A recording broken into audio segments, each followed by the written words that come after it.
Happy New Year, everybody, and welcome to the Basu and Godin Notebook. We're back after the holidays. We're Friday, January 5th, 2024, and I'm with Arpin Basu. Hello, Arpin. How you doing, my friend? I'm good. Happy New Year. Happy New Year to everyone.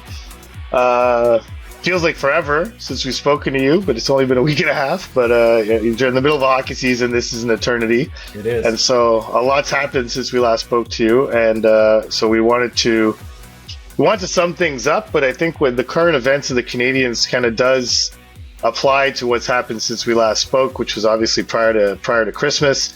The latest development being the season-ending injury to Christian Dvorak and all the repercussions that may have. But it's you look at Christian Dvorak and he is kind of the epitome of meh. Like, it's just kind of like yeah, Christian Dvorak, whatever. But he's really kind of a key. He was a key. Vanilla is very tasty compared to Christian Dvorak. Yeah, exactly. And so, but he is a guy that played a role in sort of the development of the Canadiens' identity, mostly prior to Christmas, because he was basically not available after Christmas. He got hurt in the first game after Christmas in Carolina. Tried to play through it for a game in Florida. Playing through a torn pectoral sounds very painful, but really kind of before that. In the lead up to the Christmas break, the sort of the momentum the Canadiens build and some of the continuity that they build in terms of the way they play, Christian Dvorak had a maybe more to do with that, more as a facilitator of that than I think anyone, ourselves included, probably realized. Yeah, I think it's not so much as what he does or how well he does things, but he's reliable in the sense that he doesn't put his team in trouble, and he takes some minutes and some responsibilities off other guys. So there's so much already that's put on the shoulders of Nick Suzuki, and there's so many responsibilities already on Sean Monahan that when you have a healthy Christian Dvorak, at least it eases up their schedule a little bit and their playing time.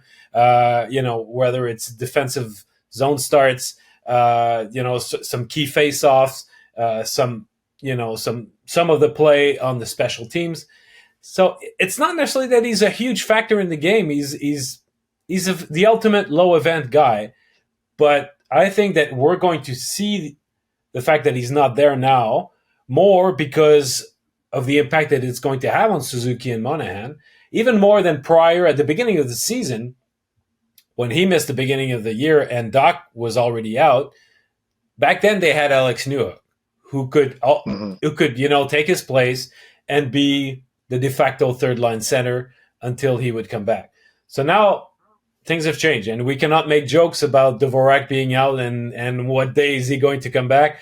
This time, we can predict that he's going to be back next season, right. But it's going to be tricky for the Canadiens. It will be tricky, especially for Sean Monahan, I think, because they cannot squeeze the lemon too much with that guy. They cannot ask too much out of him. There's probably a Goldilocks zone in his usage that would be preferable to find, because at the beginning of the season he was probably their best player.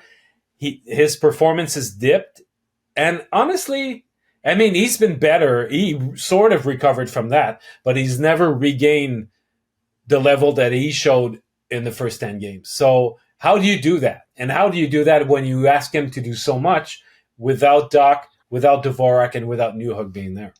Well, I mean, here is what happened prior to. We all remember the joke being that Dvorak was out until November 4th. Remember, it was a very specific date. It was a game in St. Louis. We all knew he was coming back that day.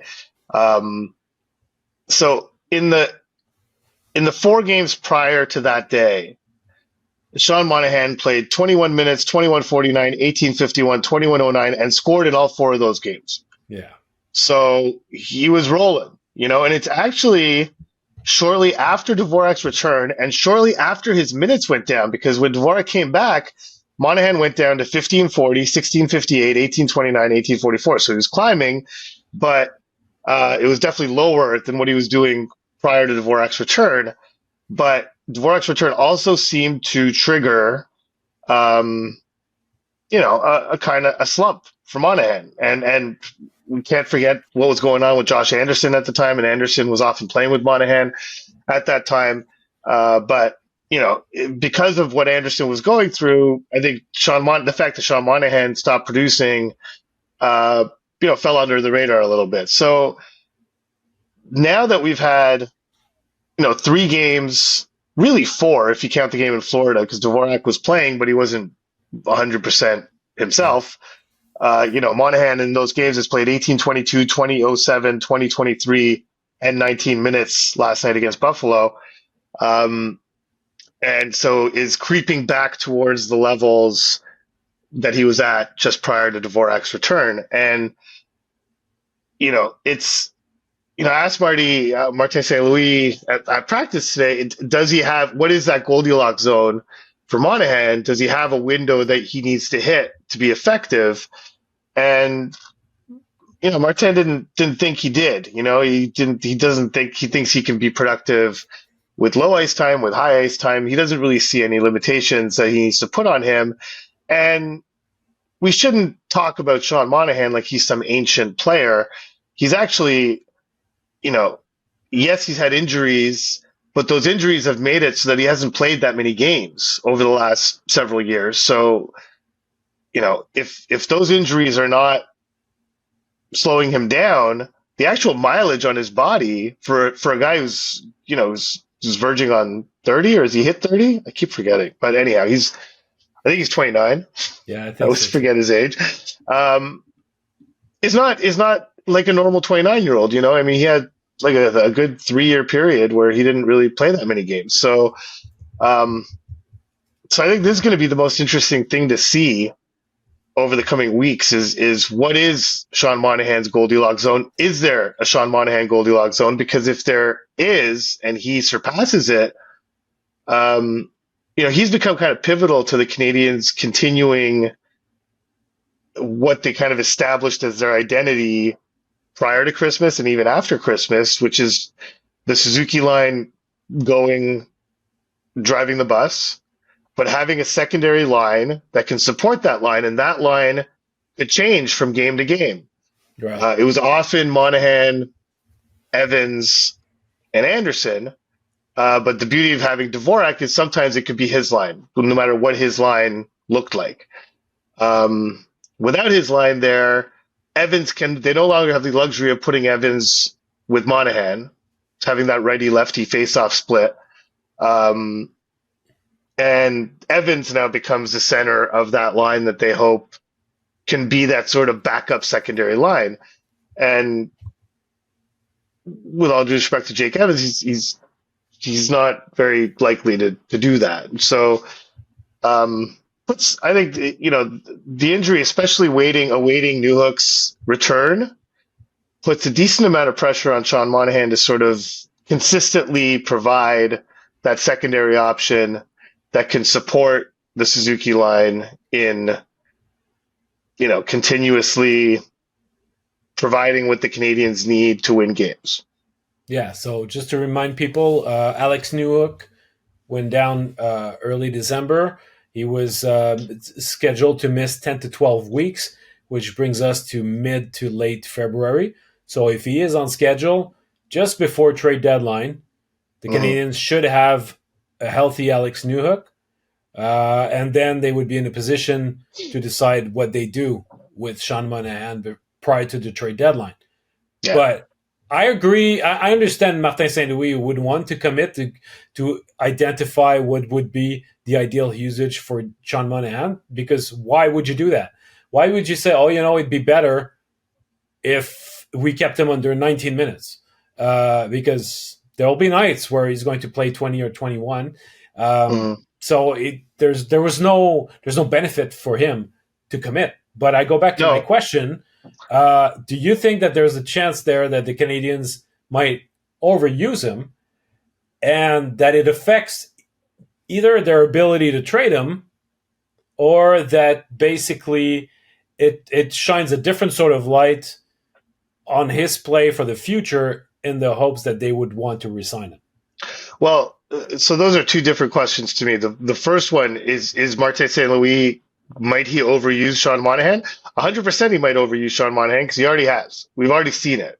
At the beginning of the season, he was overusing him and appeared to realize that. And once Dvorak arrived as an option, dialed back Sean Monahan's ice time. And actually, after the game against the Sabres, Monahan said, I asked him about how a lot of the things Dvorak did are now going to fall on his shoulders. He's like, well, it's going to be like the beginning of the season, and I want that. I want to be out there for important things. Every player says that. Nick Suzuki, after the game, said, well, I'm not going to complain about getting all 2 minutes on the power play.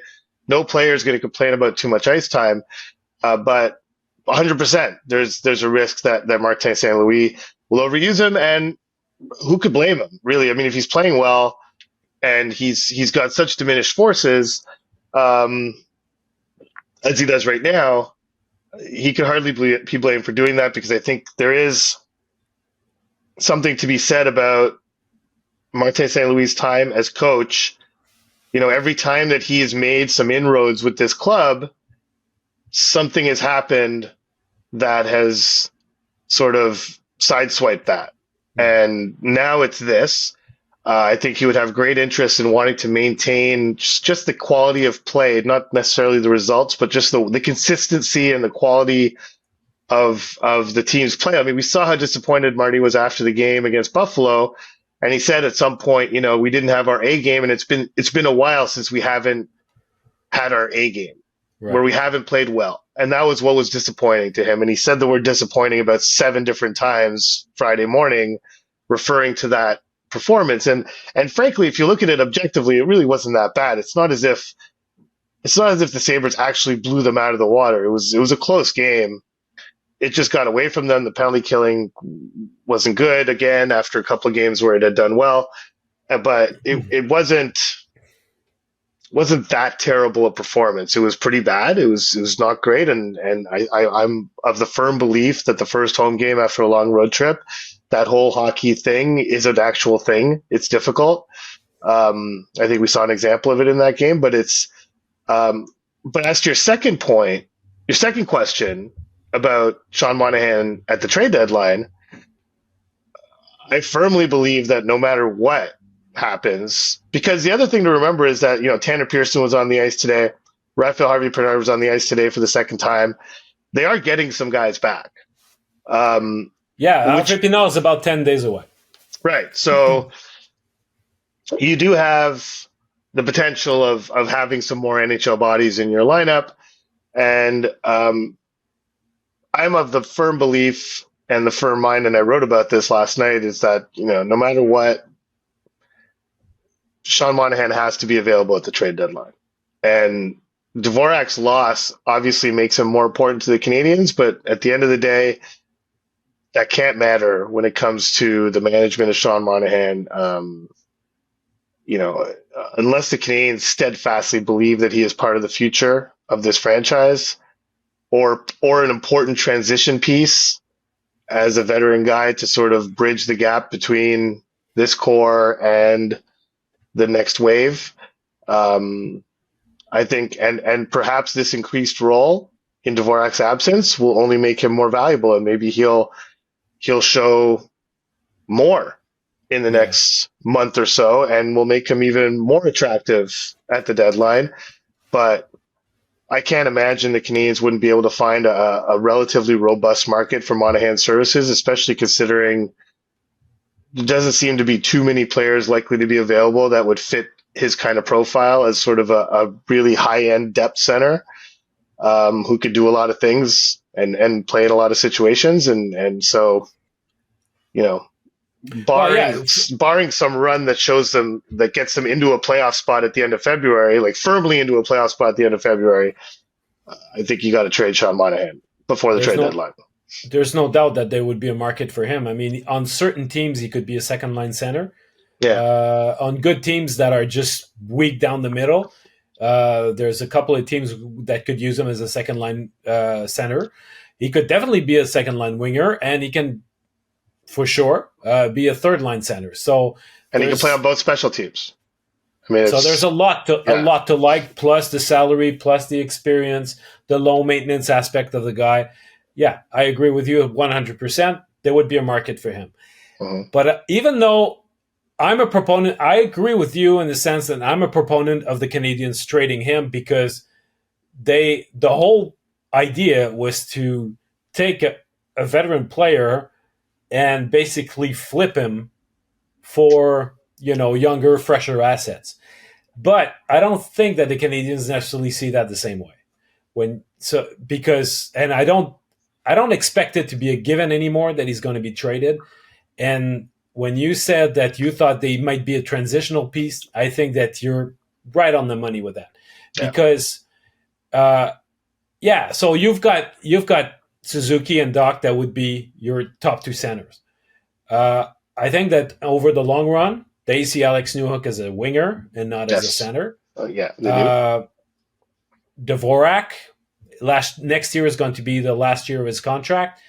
Since he joined the Canadiens, he's played less than 59% of the games. When that third season will have ended, he'll have played less than 59% of the games because of various injuries. So you cannot always rely on him to be there. So you could have Monahan either be a top six winger or your third line center.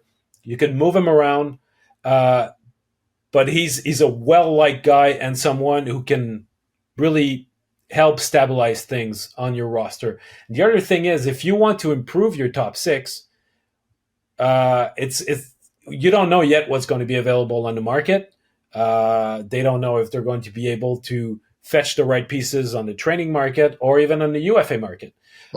Let's not forget that last year's when Monahan obviously was injured for the last 2/3 of the season, but when he renegotiated with Montreal, it was not easy. It didn't go, it was not necessarily a smooth and something that was agreed upon in 24 hours. It dragged along until mid-June, late June. So the same could happen this time around, especially since the fact Well, I don't think that I don't think if he's going he's to take healthy. He's not going to take a hometown discount. I don't think he will. He already did that once. Right. And now, especially if he stays healthy, he's going Yeah. to be able to say to other teams, look, I'm Sean Monahan. I still got a lot of mileage left, a lot to give, and now I can shop around. So if he wants to stay in Montreal and the Canadiens wants to keep him, they'll have to step up. But it's not something necessarily that's going to be decided or all negotiated prior to trade deadline. So let's just be open to the possibility that the Canadiens might keep him before the deadline, finish the season with him, and cross their fingers that they might agree to a deal with him later. Yeah, but you see, this is kind of my point. Yes, that might happen, 100%. Especially, I mean, this is the thing: is that there's always a balance between managing the future and managing your present club, and you have to always appreciate the investment that the people on your team currently are making into the season that is occurring, that is Mm-hmm. current. Um, and I'm a full proponent of that. You absolutely do have to respect what's going on, the effort being made in the room to do whatever. So if the Canadiens are in a position where they're still on the fringes of the playoff race, or they've played themselves into the fringes of the playoff race, I should say, because I think now they're really fringe. They're very much on the fringe of the playoff race. But if they, Yeah. they have a more favorable schedule between now and mid-February. So if they manage to do that, then it's going to be really difficult for Ken Hughes and Jeff Gordon to go to their head coach and their players and say, hey, we're going to take away one of your most important players because he represents a real opportunity for us on the trade market. But if you don't have some sort of certainty that you're going to be able to sign Sean Monahan to a reasonable contract as a transitional guy, not breaking the bank for him, and have him express that I don't need to have the bank broken for me to stay, which I'm not sure he's going to do. I mean, yes, he loves playing in Montreal, but I mean, look at the hoops they had to jump through just to get him to $2 million. They had to give him that wonky $15,000 bonus that he hit for playing literally the one more game than he played last year, I think it was, just because Sean Monahan was hell bent on getting to that $2 million figure. Now, if he plays a full 82 game season this year, what figure is he going to be hell bent on then? You know, I mean, and I'm not blaming him. Hell, it's at his stage of his career, he should absolutely try and cash in on a big deal right now.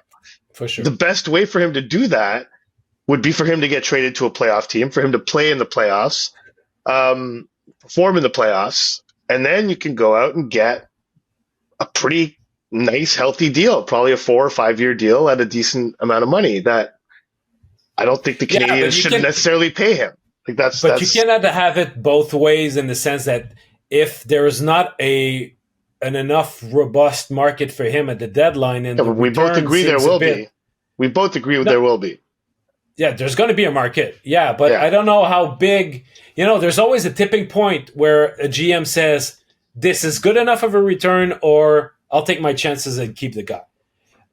If for some reason the return is too underwhelming for Kent Hughes, then by the same token, if there's not a robust enough market, then you cannot expect Monahan to break the bank in the summer. One goes with the other because it's supply. Not necessarily. No. I mean, it's one thing for a team to say, we're not willing to give you assets for this player. It's another thing for a team to say, well, now we've gotten this bump in the salary cap. We have X number of contracts off the books. The playoffs have shown us that we have a deficiency in depth at center. We don't have to give up any assets other than cap space to get this guy now. We're willing to commit to this guy. Is different than at the deadline saying, well, we're not going to give you anything off our team, so we're going to have to give you whatever level of draft pick the Canadiens would want or seek, or prospects that they would seek. It's a different equation when a guy's just available as a free agent. It's not the same. So it's because the pool of potentially interested teams is not the same. It's larger, yeah. And so the cost is calculated differently. Like, cap space definitely has value, but let's be honest, over the coming years, the value of cap space is going to diminish somewhat as the cap catches up to the realities of the finances of the league right now. The supply of cap space is going up, which means the value of cap space is going down. So it's like, I'm of the mind, I think it is, you're right. It's entirely possible that the Canadiens decide to keep him around as a reward for the work that this group has done. And let's see what happens over the next 6 weeks. It's possible that there'll be nothing to reward by then, and this will all be moot. We're assuming that what we've seen happen with the Canadiens since Christmas, where they went into one difficult building after another, and yes, lost 3 in a row, but were in each of those games in the third period, showed a certain resiliency and sort of attitude. I mean, Marty keeps using the word attitude, and I think it's correct. Like, their attitude was like, okay, we'll show you. You guys think we're going to lose all these games and we're going to get blown out? Well, we're not. And they didn't. They lost them all. They lost the first 3, but they were in them. And then they went into Dallas and beat them pretty handily, other than the last 6 minutes, and so it's largely in part to Sam Montembeault, though. Yes. But I would say that was more towards the end. I mean, listen, the team's not perfect. I think there were stretches of that game where, I mean, let's also be honest, they forced Dallas for a lot of that game to play a bad game. Like, they were in their face, and they took Dallas out of their game to some extent. Well, their 18 shots for is their lowest total of the season. Yeah, but I thought it was, there were moments where Sam had to bail them out, but it was really more toward in the third period, I thought, more than anything else. Anyhow, all that being said, there were periods in each of those games where that was the case, and so point being is that if that continues without Dvorak, which is entirely possible because Dvorak is not exactly the catalyst for any of this, And if they deserve to be rewarded, then maybe Canadiens management says, okay, fine, we'll take the chance. We'll keep Monahan around as a reward because what we get back for him is not worth the discontent it would cause in our room to lose such an important player. That calculation I can accept, but saying that, well, what's out there isn't really all that great. Let's keep him and roll the dice that he'll sign a sweetheart contract with us because he likes it so much in Montreal. I think he's already done that once, and he's already made it clear that he did it in an effort to prove that he's worth more. And I don't know how much money the Canadiens should devote to a transition guy. I mean, they already have a $6.5 million transition guy. They already have a $5.5 million transition Yeah. guy. They have a lot of expensive transition guys. Adding another one doesn't seem like prudent money management. And it's not something that, you know, historically, like Jeff Gorton in New York, when they went through that, I mean, he identified the veterans that he kept were like Zibanejad, which was, who wouldn't keep Zibanejad after the trade he pulled to get him, and Get Kreider. Kreider. And Kreider, Yeah. basically, I mean, that was it. Like, it was more or less those two guys. Yeah. And the rest was just a full turnover. He traded Hayes, he traded Nash, he traded McDonough, Zuccarello. he traded Miller, he traded Zuccarello, he bought out Lundqvist. I mean, it was just like it was a full-on clean out. And so it's not apples and apples because the Rangers were just starting a rebuild and the Canadiens are a couple of years into it right now. But it's I think what's instructive of that is that he saved his money for the Panarins and Fox eventually and Trouba and all the guys he went and got using the assets that he acquired by trading all those veterans away. I think what's interesting here is that if the Canadiens want to get better next year and add a significant player on their top six, top nine at worst, but let's say top six, they might want to trade some guys on defense that they've identified that they can move forward without. Mm-hmm. And if they add a winger on their top six, bringing Monahan back, he might be redundant with Dvorak because they would end up pretty much occupying the same spot and having the same significance or same role on the team. So basically, Well, he'd be a if better you Dvorak. for sure. Yeah. But if you choose to pay more, maybe let's say an equivalent amount of money, let's say $4 million to Monahan for 3-4 years, whatever. You need to move Dvorak because if you keep both, Well, then good as luck you with said, that. you have way too many, late 20s transitional guys, as you said. So Mm-hmm. it might come down to choosing between one and the other.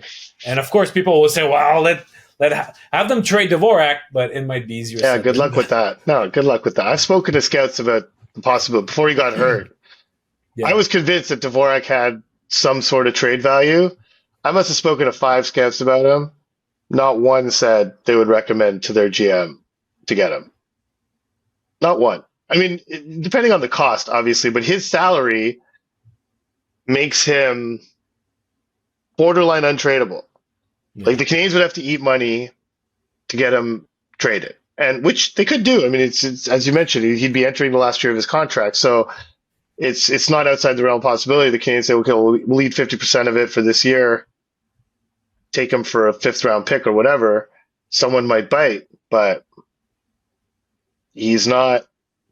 He doesn't have near the trade value I thought he did, at least based Right. on the conversations I've had. So, and Well, and that's honestly, it's three not. three overwhelming seasons in Montreal. He might not be the Christian Dvorak that Burge went to get. He's not. And I kept seeing on Twitter yesterday there was like a resurgence of wow, what a terrible move Burge made getting Dvorak because he tore his pec, which was odd. But it's also because the season-ending injury led people to kind of bring up his player cards and whatever. And he's had an underwhelming season as he has his entire time in Montreal. I still don't think that was a terrible bet by Bergevin. Not matching the offer sheet on Kotkaniemi was not a bad decision, even though he's playing marginally better this season, he's probably not worth what the He's not Carolina's. worth his money. No. He's not worth what Carolina's paying him. Dvorak had shown at that point that he was more than a serviceable player, that he was, perhaps verging and with his age and everything, like I don't think it was a terrible bet. It didn't work out. It turned out to be a terrible bet. But if you go back to that moment, I don't know if it was that bad of a bet based on what he had done in Arizona up until that point. No, I But agree. but just to bring it back to this thing is that I still firmly believe, and whether they do so or not doesn't change my belief that Sean Monahan's the best trade chip this team has right now, unless they put David Savard on the market, in which case I think multiple teams would be very interested in getting him and would be willing to pay somewhat of a premium to get him. But Mm-hmm. that's not clear. That to me, that's even less clear that the Canadiens would be willing to do that, and to kind of remove his veteran presence from the young defense. I think they see benefits to having him around. Every young defenseman on that team looks up to David Savard in a significant way. I could see that, and plus he has another year left, so there's no urgency there. But so if you take him out of the mix, which if I'm the Canadiens, I would put him in the mix, but if he's not, then Sean Monahan's their best trade chip, and they have to use the trade deadline to acquire some assets in some way. Because the one thing that I do know is that Canadiens management, no matter what this team does, they know they're not all that close to what they want to become. Yeah. They know that, and it's so you have to have that knowledge while also recognizing what this current team is doing. So if they go on, let's say they play like 600 hockey over the next 6 weeks. Let's say, not likely. In fact, it's extremely unlikely. But let's say they do. If you're Canadiens management, you can't just poo-poo that and say, "Well, we're not going to get blinded by this. We're just going to sell as much as we can." You can't do that. So, but in Monahan's case, especially with Newhook coming back around that time, they could justify it. And I think they should justify it and find a way to get him to a playoff team. And honestly, if I were talking to Sean Monahan right now, I'd be like, it would be the best thing for you too, for you to go to a playoff team, have a good playoff, and that'll get you the contract that you probably feel you deserve on July 1st. Yeah, because the type of hockey, in tight spaces, Yeah, he would. I think he would thrive in the playoffs. He I would. think so. I think so too. Yeah. It'd be a waste for him to play on a non-playoff team. Okay, so listen. Let's move on because you mentioned earlier the three losses in a row. In Carolina, and then the 2 games in Florida, Mhm. and then they won in Dallas. So I just want to go back to that holidays trip because we could say that the level of stability that Martin St. Louis was able to get from his top 9, from his top 3 lines during that time, having some, a very, very effective first line that found a new gear, that's got clear chemistry going on. The Slavkovsky, very often one of the best, forwards on the team night after night. Mhm. And then you were saying, you need one more line. Obviously, the pressure is going to be on Monahan now to do so because you got very limited goods behind. But the fact that they were looking for that consistency, they sort of found it despite the win-loss record. But now that it's going, how far are they going to, or how close are they going to remain from that in the next little while with the current state of their forward group? Because, they tried to play 11 forwards for a couple of games. They called up Emil Heineman. He's going to be in uniform, and I think that he's got a chance to do at forward what Jaden Struble did on defense. Yeah, he does. Start with maybe limited amount of minutes, but if he showcases himself properly, he'll be given the leeway to to get more. Um, but they'll need bodies and they'll need production because it's only been the Suzuki show, well, the Suzuki line show for the past little while. So collectively, yes, they've been engaged. Yes, they've been in the games and they played significant periods and all that stuff. But it's offensively, it's been almost a one line team. Yeah, well, I mean that's what I'm saying is that it's yes, it has. It's the one line that's been consistent, but if you go like on a game by game basis, there was always one other line that was good. And so that's that's what they need. I mean, what we've learned about this team is that they've kind of bought into a certain forechecking philosophy. They are able to apply it, I would say, on average, 2/3 of the time in their games. And oftentimes, those 2/3, wherever they fall in the game, are enough to keep them in games. And so, if they can get that up to like 80% of the time, 90% of the time, they give themselves a better chance of winning games. Because when they're on it, when they're in your face and they're taking away time and space, and they're effective on the forecheck, and they're not easy to get through the neutral zone against, um, they can be effective. And those are things that are not necessarily talent based. The talent stuff, for the lack of talent, is the lack of scoring. And so, and what are the Canadiens doing this season? They're trying to, what is Martin St. Louis trying to do this season? He's trying to establish a baseline of how his team plays. And he has said it in the past. It doesn't matter who's in the lineup or who's out of the lineup. The way we play doesn't change. In fact, I think he said it today. So it's the fact that they're establishing something that resembles that somewhat consistently, is an achievement, I think, for Martin St. Louis. And it's now going to be a challenge to maintain that and keep that going. But that's what this season's about, is establishing that identity, having these players that will be part of the future. So, who's in the lineup right now, who will be a part of that future, this theoretical successful future that the Canadiens might or might not have. Slav, obviously the whole first line, Slav, Suzuki, Caulfield, maybe Alonin. I don't know. I don't know. I don't know. So Gouli, maybe Barron, maybe Harris, maybe Struble. I mean, it's just, but these are guys who are in the mix to be part of that. Even Matheson's in the mix to be part of that at that point. So that's 9 guys, but only 3 for sure's. Like 3. Yeah. Oh, definite, 4. Well, add Gouli to that. Add Gouli, right? So 4. Yeah.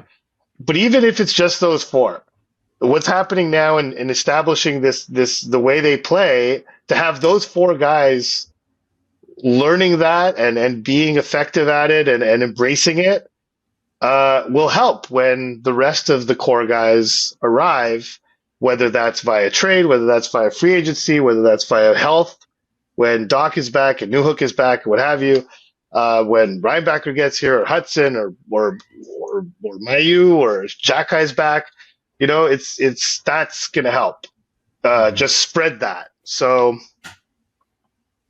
I don't even know where I was going with that. I forget what the point was, but that's what I look at when I look at the trip and the way the team is playing, whether they win or lose. That's what I look for are they playing a style that is recognizable game to game? And I think right now, for maybe the first time under Martin St. Louis, I think they are. And that's what they should be focused on. When he talks about no matter who's in the lineup, we should be playing the same way game after game, I think it's really the influence of the Boston Bruins there. And you see it this year. Mm-hmm. Even though Krejci and Bergeron have retired and they were the ultimate Boston Bruins, they're gone, and yet the brand remains, the effectiveness remains, and the Bruins have remained the Bruins. They've been replaced by other guys, and the wheel keeps turning, and yet the recipe is in place. You might change the ingredients a little bit, but the recipe is in place. That's what Martin St. Louis is looking for. That's an early Martyism that he's dropped, where he used to say the train has to keep rolling. Yeah. And the cars might change and whatever, but the train, and you need a locomotive on that train. And so that's the guys that are there now are potentially going to be that locomotive. And like for a long time in Boston, the locomotive was Patrice Bergeron and David Yeah, Krejci, and now it's Brad Marchand and Charlie McAvoy. And but McAvoy had years under Pasternak. Bergeron, Pasternak. Like these guys had years, and mainly Pasternak and McAvoy had years under the Marchand, Bergeron, Krejci kind of regime, Chara even. Um, and they've just sort of taken that over. And so that's in an ideal world, that's what you want to establish. And if you were looking for another example, like a team that Marty admires a lot is his Tampa Bay Lightning and the way they operate. And Yeah. same kind of deal. You know, people come and go. You have some core elements that have been there for a very long time, and they know how the Tampa Bay Lightning want to play. The coach has been there for a very long time. So when people come in, they just slide in line and they play that way, and that's all there is to it. Like you don't have a choice. So that's what he's trying to establish, and he's not even close to getting there.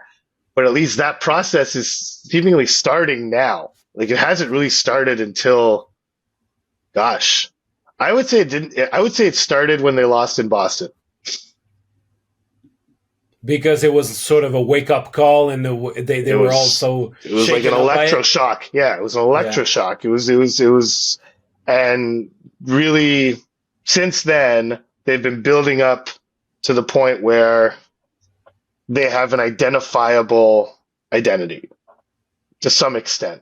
I don't want to overplay it because listen, they're far from perfect. They're not even close to being perfect, but they do have some recognizable elements of their game that exists from game to game. It doesn't Yeah. change drastically. And even against Buffalo, as I mentioned earlier, it's not as if that wasn't a total horror show, but it was the first game in a long time where that they didn't have that as consistently as they did in the other games.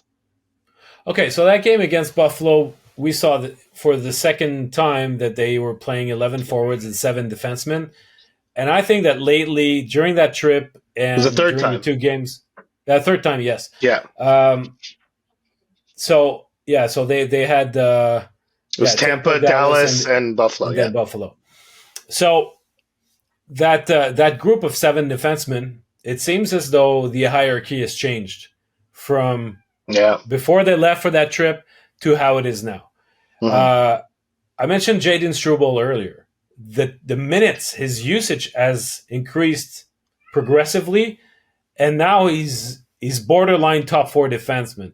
It's a little bit hidden in the fact that they were playing 7D recently, so you just look at identifying pairings and in different situations and how they're going to be. The usage also is factored by special teams, and Struble is not being used on special teams all that much, or hardly at all. So I think, but his time on ice has increased. Barron's has decreased, Mm. and Kovacevic, who a month ago was playing 20 minutes a night, is now Was top pair being D. threatened to be scratched for the third time in the last 6 games. He's their 7D. Yeah. And even in the situation where they had 7 defensemen against the Sabres, there was a situation in the second period where he had the option to just chip the puck out of his zone. He tried to make a play. He turned the puck over. The Sabres spent quite a bit of time in the Canadian zone, and that ended his night. He did not play after that, didn't play at all in the third period. He Hmm. knows it, and he knows that he's struggling. He remains confident, but he knows that he needs to be smart about the way that he manages the puck. But he's back to being the Jonathan Kovacevic that we had pictured originally as the ideal seventh guy. It's Yeah. just that the guys in front of him now are different, right? You've got Struble, you got Barron there. You don't have Jackeye, who's still in Laval. So the Hmm. whole picture has changed. And to me, it's all for the best because the Canadiens have a better read on all those young defensemen that have turned pro, that are readily available to them. And I think that they'll be in a good position in the summer to say, okay, of that group, which is the one guy or maybe the 2 guys that we can move and get some help somewhere else, and which are the ones that we're going to invest in heavily and go with in the future. Yeah. Um, and it really, it makes the waiver situation, I think, is what kind of, I think in an ideal world, they wouldn't have to make that call right now because you look at guys and sometimes guys just take longer, and sometimes it's okay to leave young guys in the age. Like, look at what the Red Wings are doing with Simon Edmondson. I mean, he seems to be a guy who should be in the NHL at this point, and Yeah. they're slow playing it hard. I could see the Canadiens doing that with Logan Mailloux, for instance. He's taken a while, Totally agree. and he's just now starting to figure out the AHL at this point. You remember when he got cut, Martin St. Louis is like, would He you thought he would bet? play games in Montreal. Would you bet that he would play games in Montreal this year? I would. He very confidently said it that we're going to see him at some point this season. But Logan Mailloux is nowhere close to a call up right now, and that's a good thing. I think the Canadiens have made the decision that, and even Martin said it today after practice, how Mitchell Stevens is a guy who can play a role, is a veteran guy. Can do certain things that they need out of that role, and most importantly, and he kind of slipped this in there, allows us to keep the young guys who are not quite ready yet in Laval. So referring to a Josh Roy or a Sean Farrell or a Riley Kidney or what have you, in terms of at the forward position. But the Canadiens have been pretty hell bent from day one. Heineman was always identified as a guy that was just on the cusp of the NHL. So he's, I think, an exception to this. But, and I think Norlinder is that guy, maybe on defense if he's warranting a call up, which I don't know if he is right now, but I think he would be that guy that they'd be comfortable bringing him up and having him on the fringes of the lineup or playing like limited minutes or if they had to. But guys like Roy, Kidney, Farrell, Mailloux, these are guys that they want to keep in Laval for this season, if not also next season. Like they want them to fully develop there. So it's, you could add Trudeau maybe to that. You could add Trudeau to that. I think he's I think he's in that grouping. All similar age, I mean, it's like Mayu's 20, Jack Guy is going to be 23 at the end of the month, so he's a little older, and he's obviously not in that category. But I think the one caveat to that is like look at Struble. Like Struble is the one example where the argument could be made that Struble was not ready for the call up. He looked it by the way he was playing in Laval, but you could have easily made the argument that Struble is in that group of guys that we should keep in Laval and let them marinate. And he gets called up. The NHL style actually suits him better somehow. And he's stealing chairs left, right, and center. I mean, Martin was asked today, like, is Heineman in a position to steal a chair? And he had a little grin on his face. He said, there's always room to steal a chair. And there's always opportunity. And the best line for him after practice on Friday that I found was that no coach cuts his bench in the first period.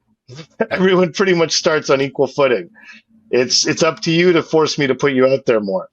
And so, it's an interesting opportunity for Heineman, but on defense, that's what Struble did, is literally that. What Martin said there, that's Jaden Struble. And the Canadiens, that's the issue I have with saying like, oh, we're going to identify this guy and that guy to get rid of. They could have identified, honestly, like 2 years ago, they could have identified Jaden Struble as a guy they could have traded. Did not look like an NHL prospect in his junior year in Northeastern, let's say. And it would have been but you need to test those guys. Well, that's what I'm saying. Test those guys. That's my whole point, is that they need to test those guys. It's like saying, "Oh, let's trade Lane Hudson while he's got the highest value," because you'll see once he reaches the NHL, he won't be the same. Well, they'll want to make sure of that before they do anything with him or with Reinbacher. You You want But I to think have that an same principle applies understanding. to like Jordan Harris. That same principle applies to Jonathan Kovacevic. It doesn't.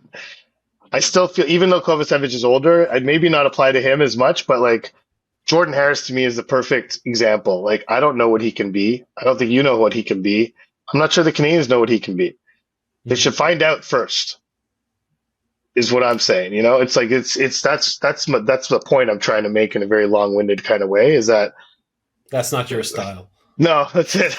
But they need to find out first. And so as long as they can push this, like yes, like if if you lose Gustav Lindstrom, then not the end of the world, right? And even Kovacevic to some extent, as great a guy as he is, and as unique a player, like a guy who's 6'5" and weighs 220 or whatever he does, Mm. and has kind of the tools that he has, is a valuable guy. Especially if you fashion yourself a playoff team. It's um, guys like Kovacevic are valuable in the playoffs, and so it Right-handed shot, right shot, also. physical, heavy. Those are guys that playoff teams are after. And Mm. so this whole rush, like this is like this whole rush that everyone feels, like every time we solicit questions for anything, how many people ask like what's going to happen on defense? We have so many defensemen. When are we going to trade defensemen? Like there's no rush. And for a lot of these guys, like if you choose to trade Jordan Harris, what do you think you're going to get in return? Because if the Canadians don't know what he's going to be, I can sure as hell tell you that the Anaheim Ducks don't know what he's going to be, or the Colorado Avalanche don't know what he's going to be. Like they might have some idea, but no one knows better than the Canadians, and it's it's worth letting it play out. I mean, the risk is that he loses some trade value in the process, but I don't know. Yeah. I kind of Well, think he's. this I think that they're starting to know more yeah. about those players because there's been they've got a sample size now. Mm-hmm. Uh, but there's a misconception when you bring up the comments or questions we get from our listeners, and they say, well, what they're going to do, there's this misconception of they need to move someone in order to make room for somebody else who's coming. Yeah. There's never a room that's a place that's given to somebody and you trade somebody else so that the newly arrived king can sit on his throne. That doesn't Yeah. happen, except for Carey Price when they traded Christophe Alluet. But that's Yeah. that's about the only time. Generally speaking, on a day-to-day basis, that's not what happens. The new kid, yeah, great. You come, with full fanfare and everybody says great things about you. Now show us on the NHL level Well, what you can do remember and the last. steal the chairs. Well, remember the last time management tried to force feed a young player on their coach? It's the Yeah, Tom Farrell last year. most entertaining part of last season Yeah, that. So yeah, yeah. it's not you can't not everyone's Carlos Pena. It's just to again make a Okay, you Moneyball have to reference. explain that one. Yeah, Yeah, explain that sorry. one, please, because yeah. Where Billy Bean traded Carlos Pena because Art Howe would not play Scott Hadberg at first base. So what he did is he traded his regular first baseman and said, now you got to play Scott Hadberg at first base. So that doesn't happen in real life. That made for a good scene in the movie, and that actually did happen in real life. But generally, general managers don't behave that way. And so, by the end of this season, both David Reinbacher and Lane Hudson could potentially be in the greater Montreal area, let's say, if not in Montreal, but they could be somewhere in Laval or in Montreal, and they're going to get added to the mix, and everyone, everyone's aware of it. And you know what? Like, listen, we were both in Laval on Tuesday. Had a chance to speak to Jack High, and I spoke to Mayu about this, and he had what I thought was a really good quote. Like I'm going to read it because in case you didn't read my story, which came out on Thursday, but his quote I thought was really mature, and so he said, that's how we're going to get the best product on the ice. It's by pushing each other in practice every day. So, I mean, that's how the league works. That's how hockey works. There's guys coming and fighting for jobs. You've got to take a job at the end of the day if you want to play in the NHL. And once you take that job, there's another guy coming behind you that wants to take it as well. So he knows that there's going to be a lot of competition for seats in the NHL. He knows that Mhm. the Canadiens are overloaded on defense. He's like, bring it on. Like, I am ready for that. I want to go and earn my spot. And if it's harder to get there, that'll only make us better. And that's Right. the attitude that everyone has to have. Like, it's on. When Reinbacher and Hudson get into the organization, with Jackai doing what he's doing in Laval, and I think our conversation with him, we spoke to him for like 15 minutes, just the three of us, and he was clear minded for the first time all season, probably, where I thought his perspective on what he's being asked to do in Laval, but having the assurance that management told him, you are a part of our future, you're a part of what we're trying to build here, but we need you to work on these things, has given him that clarity. And so the Canadiens Yeah. have, according to Arbor Jackai, sounds like they've kind of identified him as a core piece. Why? Because of what we just mentioned with Kovacevic earlier, is that he is exactly the type of guy that teams that have playoff success can lean on. Big, mean, skilled guy who can move. They're rare. And I think he has a perfect understanding of his path and his situation, and in that sense, the the Waze quote from Martin Saint Louis regarding mhm, Slavkovsky perfectly applies to Jackai and Laval also. yeah. Should we tell our So listeners what the Waze quote was? I could paraphrase it. Um, yeah, because we never brought it. I remember we recorded an episode, and I think that Marty had said it like the day before or that very same morning, yeah, we never brought it and up. we never But it's brought come it up. up. But listen, most people know it. But basically, paraphrasing, Yeah, Marty one day said, "Hey, do you use Waze?" So when Waze says it's going to take 35 minutes or X number of minutes to get somewhere, and then you start driving and an accident happens and a traffic jam pops up, what do you do? Do you turn around and you go home? Or do you find another way to get there? Waze is going to find you another way to get there. And eventually you wind up getting there. You might not take the path that Waze laid out for you at the beginning, but you get there and you get through the obstacles along the way. So that was basically the analogy he used for Slavkovsky. But yeah, you're right. It applies to all sorts of different people. And right now, Jackai is dealing with an unexpected traffic jam and dealing with it quite well. Just to be clear, like, it's that conversation. He felt really good in his skin, and um, when he got to Laval, he did not seem like a guy who was good in his skin. he was shaken He at was first. shaken, and he admitted it. He didn't completely understood why he was there, No, and he said, he said I didn't think I had arrived necessarily, but he didn't understand or picture what it was about his game that justified him being sent down. And I think that as days pass and he sees yeah. what he's being asked to do in Laval, more and more he's going, okay, yeah. Okay, Well, I fine. I'm mean, going to do it. I'm going to do what's being asked of me, and then I'm going to go back up. But in that sense, he's never lost confidence in his ability.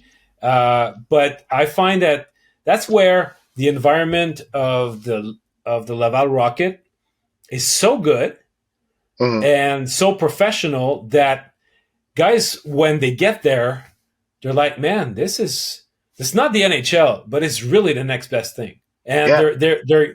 it's a very positive environment. And he told us that Norlinder and him, while they were on the bench during a game, at some point Norlinder said, Arbor, look around. They were playing a game in Laval, and he said, listen to those fans here. Look at that atmosphere. Wherever we could be traded in hockey, Mhm. we would not get the same experience whether we're in Montreal at the NHL level or Laval at the AHL level. The guys go play in Hershey and Springfield and Lehigh Valley, and man, it's dead compared to what they experience in Laval. So Uh, there's an uplifting part to their development that makes the blow of being sent down or just doing time in the American well, League yeah. so much easier. I mean, because of that. Jack Guy said he was looking around in Lehigh Valley. He's like, "Are we playing in the same league? Like, this what is this place?" And even Yeah. Hershey, which has healthy crowds, yeah, he couldn't stop gushing about the atmosphere in Laval and somewhat the similarities between Laval and Hamilton, which is his hometown. You know, kind of Mhm. this a suburban, more workman-like crowd. I don't think it's quite the same in terms of demographics with Hamilton and Laval, but it's what the reality is that Laval's a more accessible arena where you get probably a more of a diehard fan turnout. You have more kids in the Mhm. crowd. It's just a more affordable evening, so you get more genuine fans and fewer, you know, fewer business types, let's say, at the game. Even though I think the atmosphere at the Bell Center is fantastic, but you do have, you know, a 10,000 seat arena that is often packed, and you know they just played two sold out games, their last two home games. Um, yeah, it helps for sure. And you just watch our Berjakai, even the practice that we watch, you just watch him on the ice and he's having fun. Guys are laughing, he's joking around with people. It's just he's in a good place, but he can be in a good place knowing that he was given that assurance by management when they sent him down. You know, he told us his first thought when he was sent down was holy shit. Like that was the first thing that went through my mind. And he's like, you know, you're just coming over that shoulder. And he's like, what if I hurt my shoulder again down there? I'll never be back here. Like it was just sort of dire things going through his head. But now he seems in a good place. And if they can, you know, if they can clean up the things that he needs to clean up, like, you know, Oh, he'll be back. He'll be he'll back. be back and No worries. he is, I think, a core element of this team going forward. I really do think It's the funny. Canadians view him that way. It's funny because I asked Logan Mayu, who's obviously he's paired with Mayu in Laval. I said, "Well, what has it meant to you to have Jacky next to you?" So Arbor, here's my question, and he replies himself, says, "I'm a father figure." So he's like, Yeah. from all of his 22 years old. So Yeah. that was Yeah, that was he's quite funny. two and a half years older than the guy, but he is. Yeah. I mean, for Mayu, he is. That's reality. Like he's a guy Well, who's because it's the NHL it's not experience. exactly it's not about being 22. It's he's been in the show. He's Yeah, kind of he's not quite that, but he's kind of the Crash Davis on that team, like in the sense that yeah. he's been in the show. He's had his taste of the show, and now and he knows what it's like, what everyone's after over there. Um, so All yeah, but right. it was a great visit over there. Speaking of kids that have not been to the show yet, let's wrap it up. We're Friday, so this is Future Friday. Yeah. Uh, Doo-doo-doo-doo. we thought of doing a quick roundup of the World Junior, which at this time of the recording just ended with the U.S. Beating Sweden for Host the gold Sweden. medal day. Host Yeah. Sweden by a score of 6-2. The USA really ran away with the game in the third period with three unanswered goals.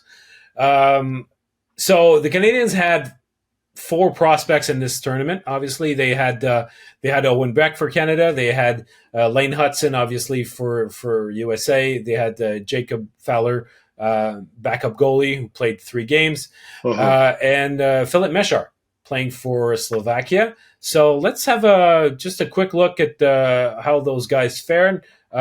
Overall, are you happy with how the Canadians prospects played during that tournament? Yeah, I mean, if I were the Canadians, I'd be happy. I mean, Philip Meshar was a big time play driver and a leader on the Slovak team. Um, you know, along with several other guys. You know, Dalibor Dvorak, I thought had a great tournament. But yeah, Meshar was really continued to show what he was showing, what he's been showing in Kitchener since going down to the OHL, and really what seemed like a really dire situation at the beginning of the season, with Meshar talking about the difficulties he had last year and everything after this tournament. And actually now it's going to be interesting what happens when he goes back, because this is the point of last season where Meshar's season went sideways, was on his Mm, return from the World Juniors is when things went south. But he yeah. plays on a very competitive Rangers team. I don't think that's going to happen again. He's probably going to be able to draw on that experience to prevent it from happening again.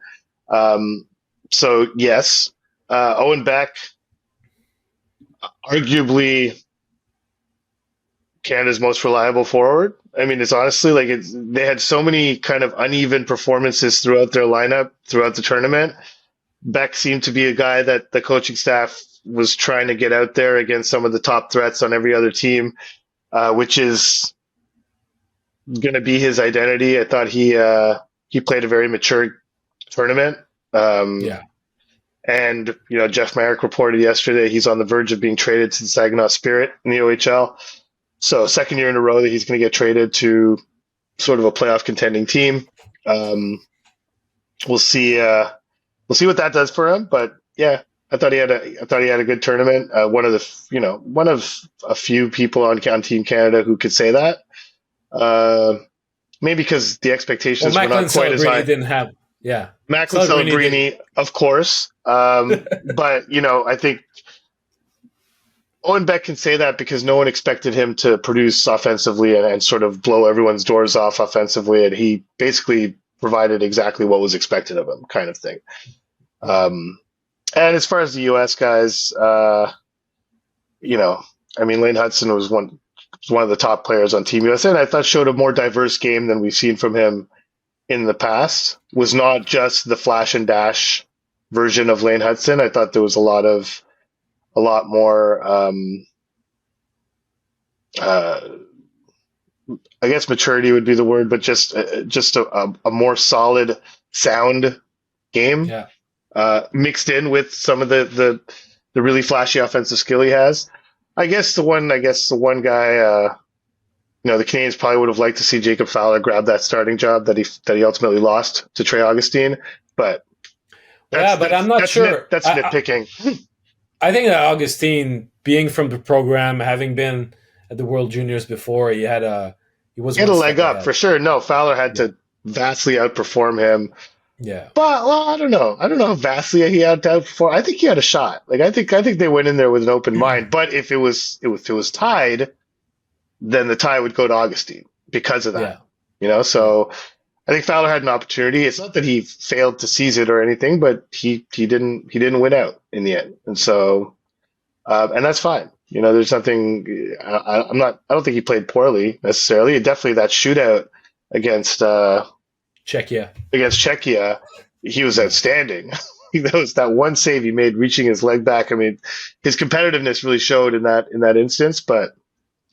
Um, but yeah. So all in all, I think fine performance for all the Canadians guys that are there. They don't have that many of them. No. I think Seattle had like 7 guys in the tournament, if I'm not mistaken, Yeah. and Yeah. Yeah. not Yeah. and did not send Shane Wright, which could have been like their eighth, um, but the guys they had there, I thought did pretty well. What I like about Lane Hudson, obviously he was still very efficient in his transition game. We talked about prior to the tournament the fact that he had a chance like to break some records as a defenseman. Yeah, I mean, and it was far from it. Like in terms of production, uh, I think that the Americans, even though they won the tournament, didn't like crush the competition, like the high end competition. They carried throughout the tournament the feeling that yeah, they're okay, but can they give us more because they were so stacked offensively, hmm and part of the production that you could hope for from Hudson was the surroundings, the fact that overall that group offensively was so deep, so talented that he would collect assists left, right, and center. yeah, So I think he finishes with 6 assists throughout the tournament. He didn't register a single point in that finals game, in that gold medal game against Sweden. hmm But what's very interesting is the ice time. That's really striking. Prior to the gold medal game, he had played on average 23 minutes a game. Played 25 against Finland, and close to 10 minutes in the third period against Finland. That was the semifinal, and he was out there to protect a lead in the last few minutes of that game. yeah, That's good. When you're Lane Hudson, if you're asked to be out there in a key situation to protect the lead, that you were talking about maturity in the game. That's a huge level of trust that's given to you by your head coach. So that's the sort of sign that I really look upon favorably. Mhm. And today against Sweden, after 2 periods, he was over 19 minutes. So once again, I mean, I don't know how the third periods how it went, but it's it bodes well because at that level, you can tell that he's a dominant and reliable in all situations type of defenseman. So He he played did what he had to 27 do. he played 27-20 in the final. He played Okay, nearly half the game. 27-20. He yeah, led the team in ice time. Just right. ahead of Chesley, his defense partner, who's at 25-16. So still 2 minutes ahead. Um, Oh, he so had 12 penalty minutes just like that. Okay, I don't know if it happened at the end of the yeah. game, So anyhow, it's 27-20 in the gold medal what game. a goon! Yeah. What a Well, goon but that it's guy still, is. it's showed. I mean, this is an element of him that, big minute muncher was not exactly his MO. It is at BU, but it at this level hadn't been until now. And so, interesting to see that he can handle that. I don't think he'll ever do that in the NHL. He's never going to play 27 minutes in the NHL. Well, maybe he will. I don't want to say that, but um, interesting to see him play. A game predicated on just being sound. Yeah, You know, it's yeah. I they're not going to make room necessarily for him, but I'm really curious to see whose chair and which chair he's going to take. He's going to be given the possibility to do so because is that level of skill and honestly, like is this, tantalizing. yes, and so this is like Ken Hughes has said when he ceases at BU, we'd like to sign him. And it goes back to, we were joking about the Sean Farrell thing earlier. Like, what's going to happen if the Canadiens are still somewhat competitive in March? Like, let's say they're 4 points out of a playoff spot or 5 points out of a playoff spot, and they're fighting to try and get back in the race. All of a sudden, Lane Hudson shows up, and they're like, "Oh, we'd like this guy to get a game in." You're like, really? We're doing this again? Yeah. Like, Brian Backer shows up and like, "Oh, we'd like to get him in a game." It's like, really? Like it's we're doing this again. Okay. Yeah, Yeah. okay. I thought I made it clear last time that I don't like this to be happening. Um, But so would you agree though that Hudson and Reinbacher are a different level of prospects than of Farrell course though? they are, but I think the principle remains the same. And and so I think management would go to them. I think management would go to him and say, "Listen, we're taking these guys on. When you decide to put them in a game, put them in a game, but we'd like to get them in a game. It doesn't have to be this Mhm. specific game, which is what they did with Farrell, but we'd like, when you feel it's appropriate, please make sure that these guys get in a game." I think that's how they would do it if they had to do it again with Farrell. Yeah. Instead of imposing that he play in that game in Philadelphia, they probably would have done it differently. I think, retrospect, hindsight being as 2020 as it is. So now, if these two guys do show up at the end of their seasons, maybe they'll do it that way because I think they saw the consequences of doing it the way that they chose to do it.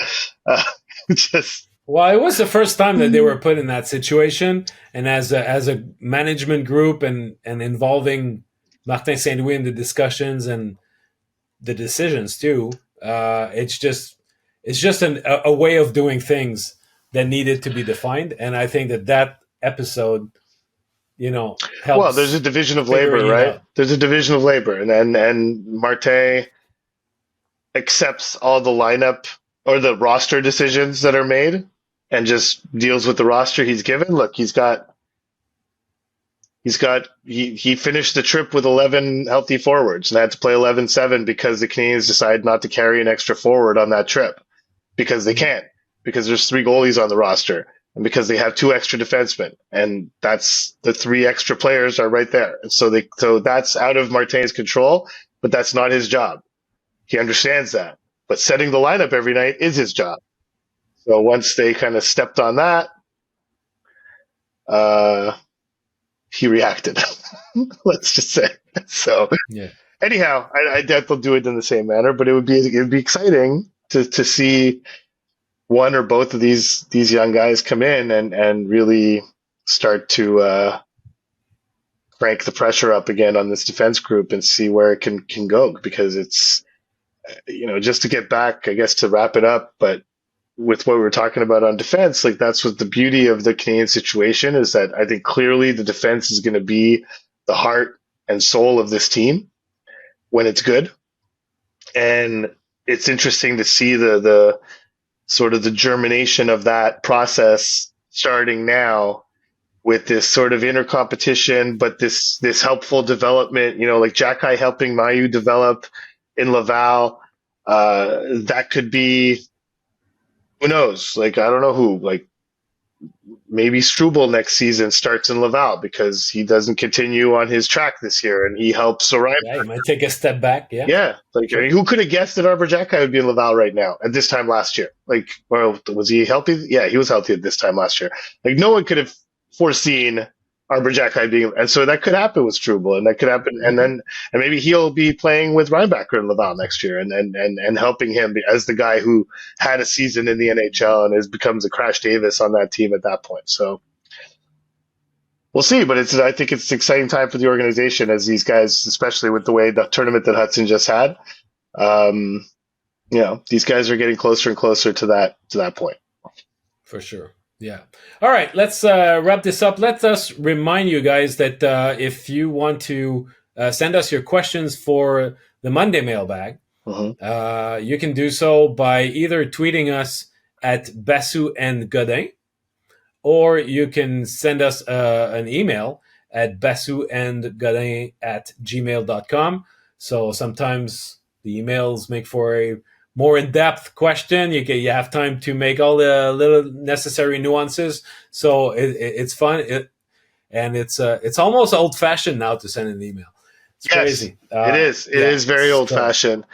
And I would say, though, if you do email a question, please put it in a length that makes it so that we can read it on the show. I love the longer questions, and we read them all. And the longer questions are great, but it forces us to kind of edit your question. So if you could not make it short, not make it like tweet length, but 2 or 3 paragraphs, if you could limit it to that, so that we can actually read the whole thing on the air, or on the show, I should say, and not be forced to sort of edit out some parts of your question. That would be the one request on the email. But I prefer email because it is more detailed of a question, and usually the questions are better just because of that extra space. But try and keep those emails a little readable, at least in the context of being read on the show. You don't like why they so bad on Twitter? Anyway, why the power play suck so bad? That's it. Let us tell you. Yeah. Okay.